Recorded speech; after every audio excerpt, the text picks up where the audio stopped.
Hunter Biden, the president's son, is launching a new career as an artist. His work is being sold at a Manhattan gallery this fall. It could go for hundreds of thousands of dollars.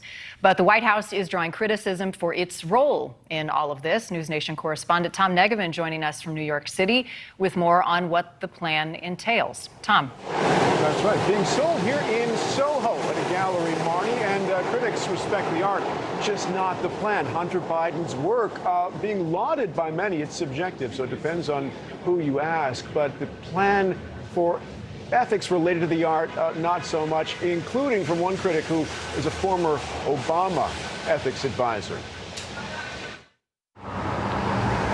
Hunter Biden's paintings for sale at this Manhattan gallery, its website touting the artist as someone who brings a myriad of experiences creating powerful and impactful pieces. The White House quickly devising a plan to avoid ethical pitfalls. The details first reported by the Washington Post, immediately raising the ire of former Obama ethics chief Walter Shaub, who resigned during the Trump administration. I really feel like I've achieved all I can achieve under the current circumstances. Posting on Twitter that the White House has outsourced government ethics to a private art dealer. The president's son, already the subject of controversy over his dealings in Ukraine and admitted history of substance abuse. According to the Post, the ethics plan would involve a degree of separation designed as a firewall to undo influence. The first son would never know who bought his paintings. Shaub says if that's the plan, it's the wrong one. Tweeting, so instead of disclosing who is paying outrageous sums for Hunter Biden's artwork so that we could monitor whether the purchasers are gaining access to government,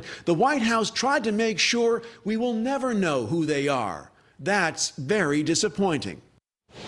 The gallery owner is a man by the name of George Barish. He has spoken before, but is not talking about this currently. However, in the past, he has said that Hunter Biden's art could fetch a range of prices from $75,000 on the low end to close to $500,000 for some of his larger pieces. He's also, in an attempt to reassure people who are skeptical about the ethics of this and whether there's some influence that could be bought here, he says he will reject offers, Marnie, that appear to him to be suspiciously high.